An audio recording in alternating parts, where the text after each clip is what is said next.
आत्मा से भर के। पवित्र प्यार से भर दीजिए, पवित्र करने आ जाइए। पवित्र प्यार से भर दीजिए, पवित्र करने आ जाइए। एक साथ यीशु प्रभु आ जाइए, मेरे घर में आ जाइए। पवित्र प्यार से भर दीजिए, पवित्र करने आ जाइए। तू ही प्रभु कृपालु ईश्वर मार्ग सत्य और जीवन। तू ही प्रभु कृपालु ईश्वर मार्ग सत्य और जीवन।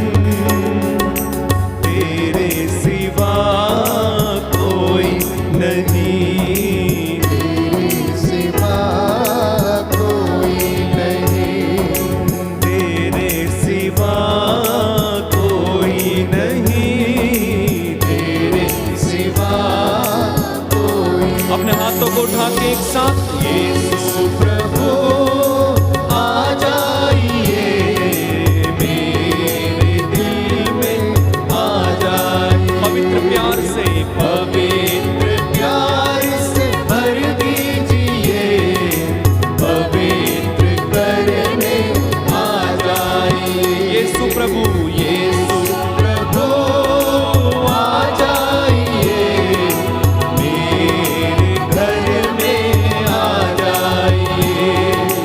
पवित्र प्यार से भर दीजिए, पवित्र करने आ जाइए।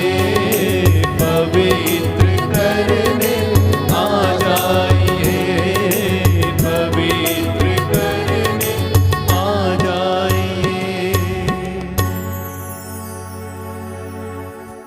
प्रियजनों, कुरिन्थियों का दूसरा पत्र अध्याय 2 अध्याय 5 पद संख्या 20, संत पौलुस कहता है कि यह उपयुक्त समय है, इसलिए तुम ईश्वर से मेल कर लो। यह उपयुक्त समय है, तुम ईश्वर से मेल कर लो।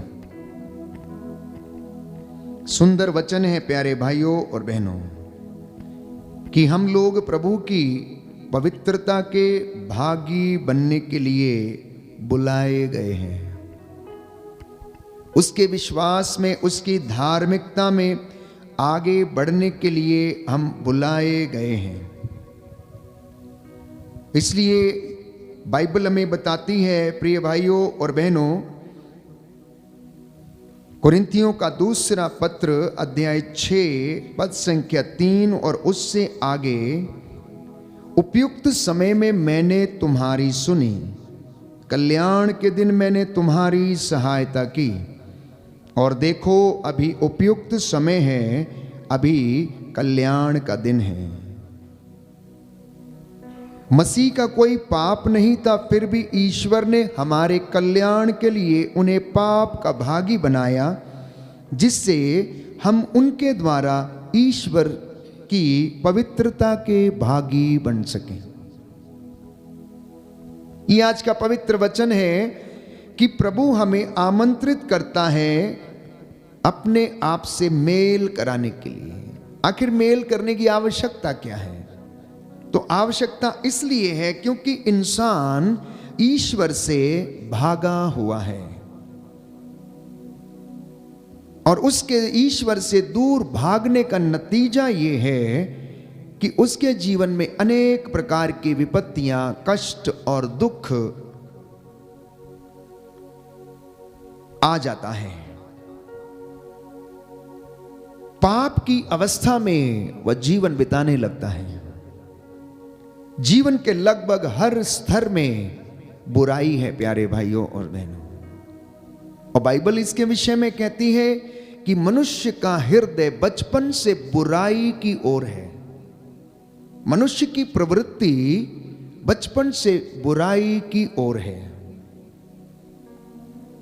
आज जब हम राख बुध के दौरान माथे पर राख लगाकर हम अपने आप को याद दिलाते हैं कि हम मिट्टी हैं और मिट्टी में मिल जाएंगे, तो बाइबल इसके विषय में बताती है प्यारे भाइयों और बहनों कि जब ईश्वर ने आदम को बनाया और उसे अपनी संगति में रहने का उसे मौका दिया, उसने मिट्टी का पुतला गढ़ा, उसमें प्राण वायु फूंक दी और उसमें जीवन आ गया, और मनुष्य आज्ञा का उल्लंघन कर बैठा और पाप कर बैठा। तो इस विषय में प्रभु ने उससे कहा कि तुम तब तक पसीना बहाकर अपनी रोटी खाओगे जब तक तुम उस भूमि में नहीं लौटोगे। उत्पत्ति ग्रंथ अध्याय 3 पद संख्या 19 और उससे आगे।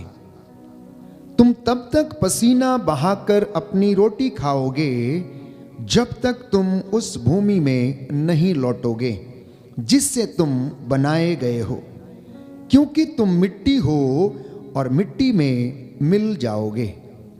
क्योंकि तुम मिट्टी हो और मिट्टी में मिल जाओगे। 40 की इस पवित्र अवधि में ईश्वर हमसे बहुत सारी अपेक्षाएं करता है और यह पवित्र अवधि हमें ईश्वर से पुनः मेल करने के लिए आमंत्रित करती है। पवित्रता का जीवन व्यतीत करने के लिए हमें आमंत्रित करती है। अपने गुनाहों से निजात पाने के लिए, प्रायश्चित करने के लिए आमंत्रित करती है। यह प्रायश्चित और स्वीकृति का समय है जब आप इन छोटे छोटे धार्मिक अनुष्ठानों के द्वारा आपकी आत्मा को आप पवित्रता की ओर ले चलते हैं। पवित्रता की आवश्यकता क्यों है? क्योंकि बाइबल कहती है कि पवित्रता के अभाव में कोई भी ईश्वर को नहीं देख सकता, कोई भी उसका दर्शन नहीं कर सकता। तो मैंने कहा कि इंसान ईश्वर से भागा हुआ है क्योंकि उसके अंदर अपराध बोध है। उसका अपना अंतःकरण उस पर दोष लगाता है। कब? जब वो एक दूसरे को धोखा देता है, जब वो गलत कार्य करता है, जब वो चोरी करता, झूठ बोलता, घमंड करता, लड़ाई झगड़ा करता, हत्या करता है, भ्रष्टाचार में लिप्त रहता है। प्रियजनों, इंसान का अपना ही अंतःकरण उसके ऊपर दोष लगाता है। तो उत्पत्ति ग्रंथ में हम देखते हैं अध्याय 6 पद संख्या 12 और उससे आगे। Book of Genesis chapter 6 verse 12। ईश्वर ने देखा कि संसार भ्रष्टाचारी हो गया है। ईश्वर ने देखा कि संसार भ्रष्टाचारी हो गया है क्योंकि सब शरीरधारी कुमार्ग पर चलने लगे थे।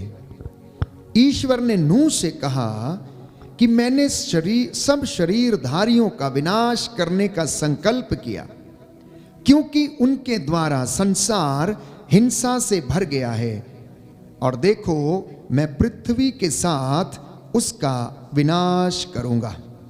मैं पृथ्वी के साथ उसका विनाश करूंगा। क्यों प्रभु का क्रोध भड़कने लगता है? क्योंकि प्रभु की यह सुंदर सृजित चीज जो कि इंसान है वो कुमार्ग पर चलने लगा। इसलिए क्रोध के आवेश में ईश्वर अपना दाहिना हाथ जो बचाने में समर्थ है वो पीछे खींच लेता है और कहता है कि मैंने क्रोध के आवेश में थोड़ी देर के लिए तुझसे अपना मुख फेर लिया और तुझे दुख की भट्टी से होकर मैंने गुजरने दिया, लेकिन अब उपयुक्त समय है कि तू मेरे पास लौट कर चला आ और मुझसे मेल कर लो। यह संत पौलुस बताता है। और इसी संदर्भ में संत पौलुस कहता है, प्रियजनों, ईश्वर की दया आपको प्रायश्चित की ओर लेकर जाना चाहती है। ईश्वर की दया आपको प्रायश्चित की ओर लेकर जाना चाहती है। ईश्वर के दर्शन करने का एकमात्र उपाय है कि उसके साथ मेल करना, प्रायश्चित करना, इस पवित्र अवधि का फायदा उठाना। संत पौलुस कहता है, ये दिन बुरे हैं, इसलिए आप वर्तमान समय का पूरा पूरा लाभ उठाएं। पूरे साल भर में 40 के दौरान ये 40 दिन उपवास के, तपस्या के और अपने पापों के प्रायश्चित के लिए हमें आमंत्रित करते हैं, जिससे कि हम अपनी अंतःकरण को, अपनी अंतर आत्मा को और अपने आध्यात्मिक जीवन को क्या कर सकें? पवित्र कर सकें, आध्यात्मिकता के रास्ते पर बढ़ सकें। जिस धर्म में आप रहते हैं उसका पालन करें, पवित्र शास्त्रों की जो शिक्षा है उसे ग्रहण करें और यीशु मसीह के साथ जीवन बिताने के लिए आप तैयार हो जाएं, क्योंकि बाइबल ये कहती है कि मुझसे होकर गए बिना कोई भी ईश्वर के पास नहीं जा सकता। हालेलुया, हालेलुया, यीशु की स्तुति हो, यीशु को धन्यवाद, यीशु की आराधना हो, यीशु की महिमा हो, यीशु को धन्यवाद, हालेलुया, हालेलुया, हालेलुया, हालेलुया। तो मैंने कहा, इंसान अनेक प्रकार की बुराइयों से भरा है और संसार भ्रष्टाचारी हुआ पड़ा है। और इस संदर्भ में मैंने आपके लिए पवित्र वचन पढ़ा कि बाइबल उत्पत्ति ग्रंथ अध्याय 6 पद संख्या 11 में हमें बताती है कि ईश्वर ने देखा कि संसार भ्रष्टाचारी हो गया है, लोग कुमार्ग पर चलने लगे हैं, इसलिए वो ईश्वर के रास्तों से भटक चुके हैं। अब ईश्वर ने अपनी दया के तहत उसको वापस बुलाना चाहा, जिससे कि ये भटके हुए लोग मन परिवर्तन करें और उसके पास लौट कर चले आएं और धार्मिकता का अनुसरण करें। इनकी धार्मिकता जब इनके आगे आगे चलेगी तो मेरी महिमा इनके पीछे पीछे आएगी। यशायाह नबी का ग्रंथ अध्याय 58 पद संख्या 8 में कि तू धर्म के काम करता जा, दान पुण्य के काम करता जा, सेवा के काम करता जा, और देख मैं तुझे इतने आशीर्वाद दूंगा, मैं तुझे ब्लेस करता जाऊंगा, मेरी महिमा तेरे पीछे पीछे आती रहेगी। बोलिए आमेन, आमीन, हालेलुया, हालेलुया। पर पाप इतना बढ़ गया है, बुराई इतनी बढ़ गई है कि इंसान पाप का बोध खो चुका है, बुराई का बोध खो चुका है। इसलिए जब वो लड़ाई झगड़े करता, बुराई पर उतर आता है, तो वो किसी चीज को नहीं देखता है। आज इंसान का दुश्मन बना हुआ है, भाई भाई को मारना चाहता है, जमीनी एवं आपसी वाद विवाद में घिरा हुआ है, क्रोध एवं ईर्ष्या से भरा हुआ है, व्यभिचार में, अश्लील बातों में फंसा हुआ है। अच्छे एवं ईमानदार लोग ढूंढने से भी नहीं मिलते हैं। मनुष्य का हृदय ईश्वर से बहुत दूर है, इसलिए बाइबल कहती है ये मुख से मेरा आदर करते हैं परंतु इनका हृदय मुझसे बहुत दूर है, इनका हृदय मुझसे बहुत दूर है।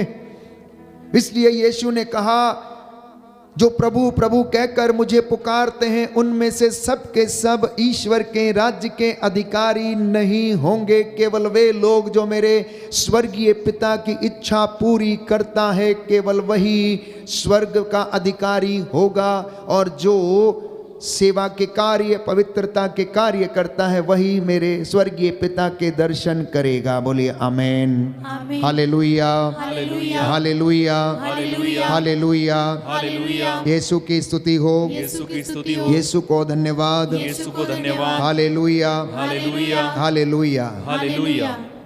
तो इस दुनिया का जो पाप है, जो बुराई है, जो भ्रष्टाचार है, जो हिंसा है, जो ईर्ष्या है, इस विषय में पवित्र वचन कहता है, प्रवक्ता ग्रंथ अध्याय 17 पद संख्या 17, प्रवक्ता ग्रंथ अध्याय 17 पद संख्या 17 कि उनका अधर्म उससे छिपा हुआ नहीं है। अगर कोई व्यक्ति ये सोचता है कि ईश्वर उनके पापों को नहीं देखता, तो प्यारे भाइयों और बहनों, वो गलत सोचता है। बाइबल इस विषय में कहती है, प्रवक्ता ग्रंथ अध्याय 17 पद संख्या 17 में, कि उनका अधर्म उससे छिपा नहीं है, उनके सभी पाप प्रभु के सामने हैं। मनुष्य का भिक्षा दान मोहर की तरह उसकी रक्षा करता है। प्रभु मनुष्य का परोपकार आंख की पुतली की तरह सुरक्षित रखता है। कितनी सुंदर बात है। 40 की अवधि में ईश्वर से मेल करते वक्त आप याद रखिए कि आपका हर एक परोपकार अर्थात सेवा का कार्य, पुण्य का काम, परोपकार की आंख की पुतली जो है वो सुरक्षित रखता है, और आपके जो भिक्षा दान की जो मोहर की तरह उसे सुरक्षित रखता है। लिखा है कि ईश्वर पश्चाताप करने वालों को अपने पास लौटने देता और निराश लोगों को ढारस बंधाता है। बोलिए आमेन, आमीन, हालेलुया, हालेलुया, हालेलुया, हालेलुया। दाहिना हाथ उठाकर वचन दोहराएंगे। प्रवक्ता ग्रंथ अध्याय 17 पद 17 संख्या 20, पद संख्या 20। ईश्वर पश्चाताप करने वालों को ईश्वर पश्चाताप करने वालों को अपने पास लौटने देता है अपने पास लौटने देता और है, निराश लोगों को और निराश लोगों को ढारस बंधाता है। हारस बंधाता है। पाप को छोड़कर पाप को छोड़कर सर्वोच्च ईश्वर के पास लौट जाओ, सर्वोच्च ईश्वर के पास लौट जाओ, उससे प्रार्थना करो, उससे प्रार्थना करो, और उसे अप्रसन्न मत किया करो। अप्रसन्न मत किया करो। अन्याय छोड़कर अन्याय छोड़कर सर्वोच्च ईश्वर के पास लौट जाओ, सर्वोच्च ईश्वर के पास लौट जाओ, और अधर्म से अत्यधिक घृणा करो। अत्यधिक घृणा करो। Hallelujah, hallelujah, hallelujah, hallelujah, hallelujah, hallelujah. ये आज का संदेश है। प्रायश्चित की इस अवधि में, पवित्रता की इस अवधि में बने रहने के लिए बाइबल हमें बता रही कि पाप को छोड़कर, बुराई को छोड़कर, हिंसा, अहंकार, ऐसी तमाम बुराइयों को छोड़कर ईश्वर के पास लौट जाओ, उससे प्रार्थना करो और उसे अप्रसन्न मत करो, क्योंकि ईश्वर पश्चाताप करने वालों को अपने पास लौटने देता है।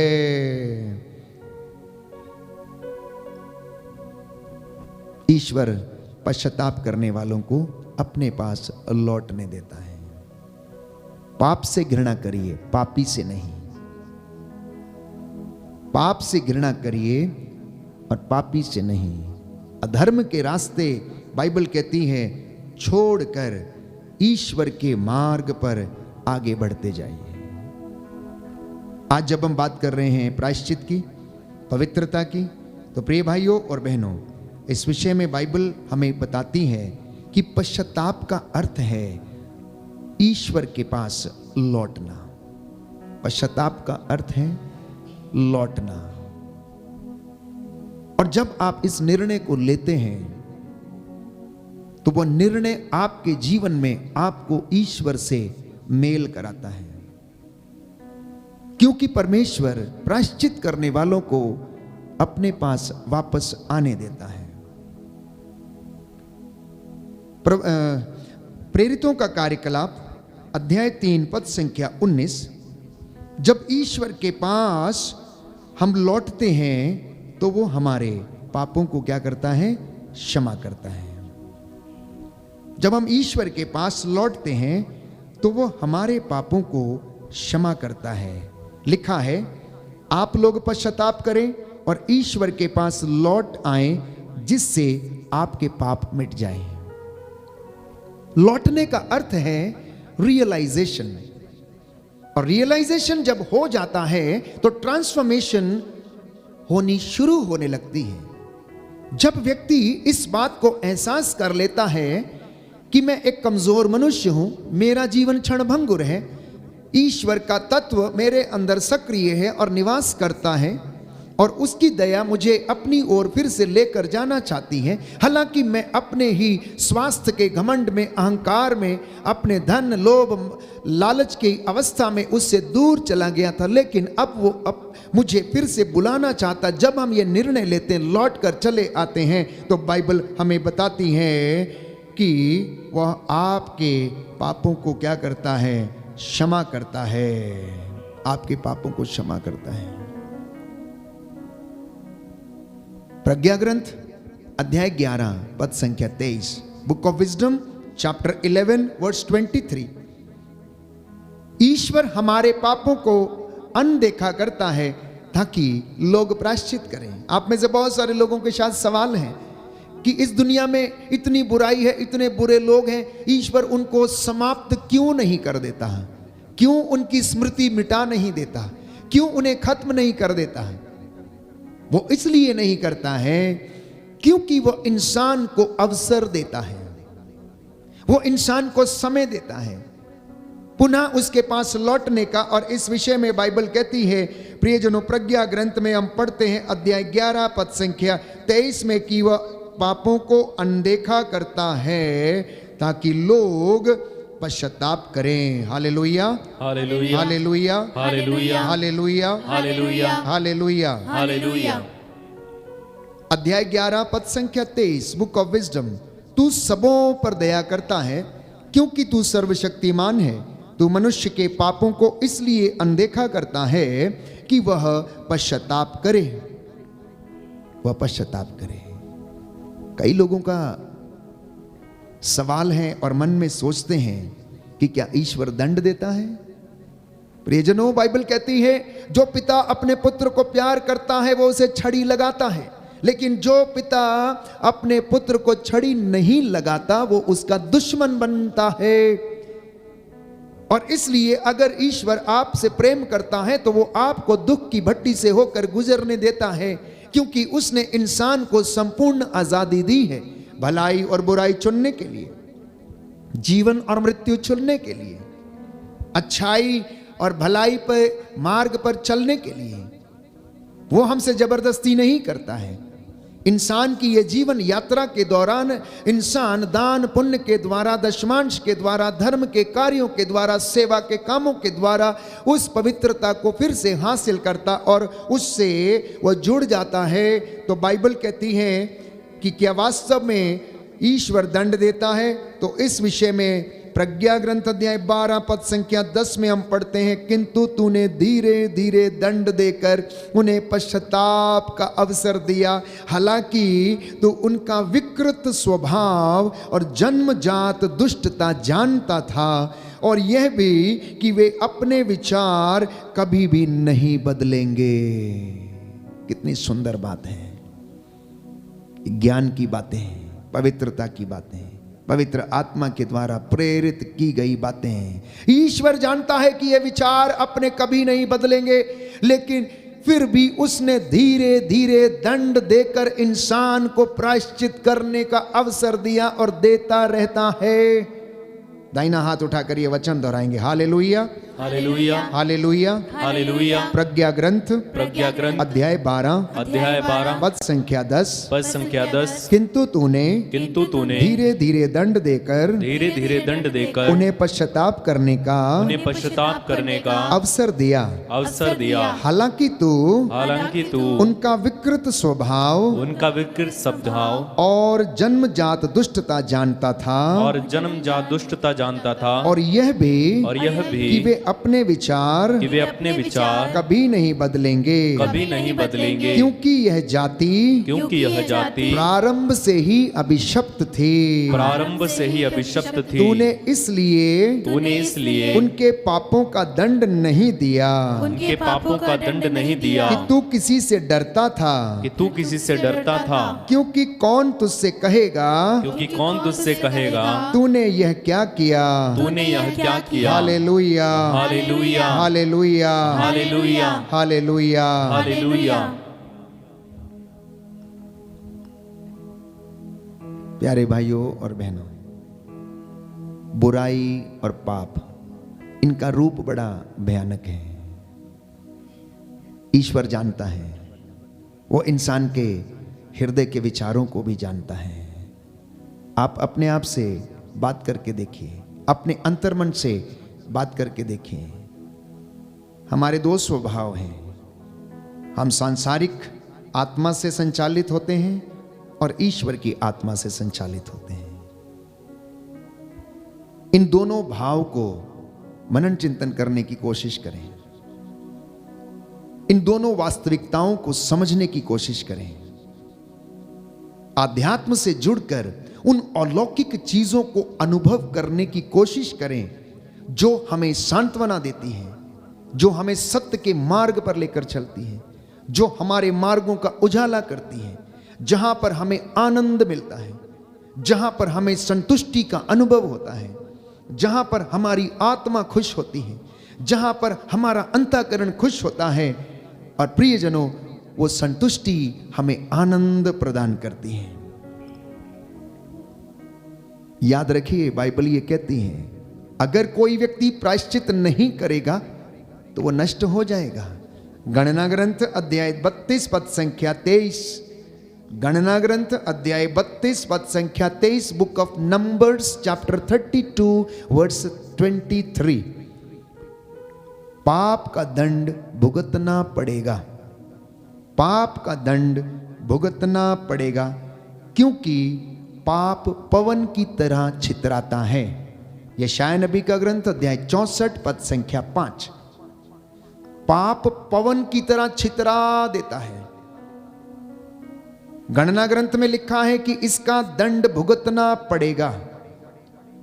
दुष्ट अपने कुकर्मों के कारण मर जाएगा यदि वह प्रायश्चित नहीं करेगा। सुक्ति ग्रंथ अध्याय 5 पद संख्या 22 और 23, book of Proverbs chapter 5 verse 23, 22 and 23. Because of his wrongdoings, because of his unrighteousness, the sinner will die. इसलिए परमेश्वर हमें ये 40 दिन प्रदान करता है, चेतावनी देता इन वचनों के द्वारा कि हम उसके पास लौटें और उसकी दया को अनुभव करें, क्योंकि उसकी दया हमें प्रायश्चित की ओर लेकर जाना चाहती है। जिस तरह बाइबल कहती है शेर शिकार की घात में बैठा रहता है, उसी तरह पाप अन्याय करने वाले की घात में बैठा रहता है और उसे ढूंढता रहता है। और पाप के दांत शेर के दांतों के जैसे हैं, उनके घावों का कोई इलाज नहीं है। तो इसलिए यिर्मयाह नबी सुंदर वचन प्यारे भाइयों और बहनों लिखता है, अध्याय 31 पद संख्या 19 और उससे आगे, बुक ऑफ जरमाया चैप्टर 31 वर्स 19। सुंदर वचन है प्यारे भाइयों और बहनों, क्योंकि तुझसे विमुख होने पर मैंने पश्चाताप किया, समझ आ जाने पर मैंने अपनी छाती पीटी, मैं लज्जित था, मैं पानी पानी हो गया था, क्योंकि मैं अपनी युवावस्था के कुकर्मों से कलंकित था। नबी यिर्मयाह, प्रभु का चुना हुआ नबी, उसके वचन बोलने वाला व्यक्ति कहता है कि मैं तुझसे विमुख हो गया, परंतु मैंने प्रायश्चित किया। जब मुझे समझ आई तब मैंने छाती पीटी, जब तक मैं ना समझ था मैंने छाती नहीं पीटी। मैं लज्जित था, मैं पानी पानी हो गया था, क्योंकि मैं अपनी जवानी के कुकर्मों से कलंकित था। प्यारे भाइयों और बहनों, प्रकाशना ग्रंथ अध्याय 2 पद संख्या 5, तुम इस पर विचार करो कि तुम कितने ऊंचे स्थान से नीचे गिर गए हो।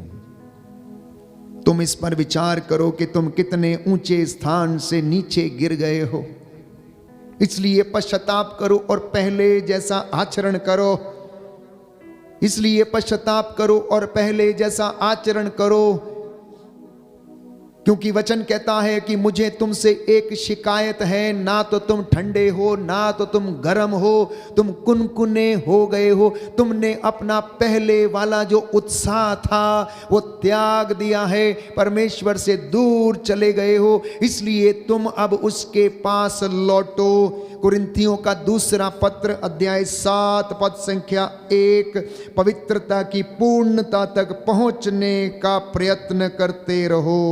बोलिए आमेन, आमेन, हालेलुया, हालेलुया, हालेलुया, हालेलुया। दाहिना हाथ उठाकर वचन दोहराएंगे। कुरिन्थियों का दूसरा पत्र कुरिन्थियों का दूसरा पत्र अध्याय 7 अध्याय 7 पद संख्या 1, पद संख्या 1। प्रिय भाइयों, प्रिय भाइयों, हमें इस प्रकार की हमें इस प्रकार की प्रतिज्ञाएं मिली हैं, प्रतिज्ञाएं मिली हैं, इसलिए हम शरीर और मन के शरीर और मन के हर प्रकार के दूषण से हर प्रकार के दूषण से अपने को शुद्ध करें अपने को शुद्ध करें और ईश्वर पर श्रद्धा रखते हुए और ईश्वर पर श्रद्धा रखते हुए पवित्रता की पूर्णता तक पवित्रता की पूर्णता तक पहुंचने का प्रयत्न करते रहें। पहुंचने का प्रयत्न करते रहें। Hallelujah, hallelujah, hallelujah, hallelujah, hallelujah, hallelujah. इतना ही नहीं, यीशु ने कहा प्यारे भाई और बहनों, मत्ती के सुसमाचार अध्याय 3 पद संख्या 8 में कि पश्चाताप का उचित फल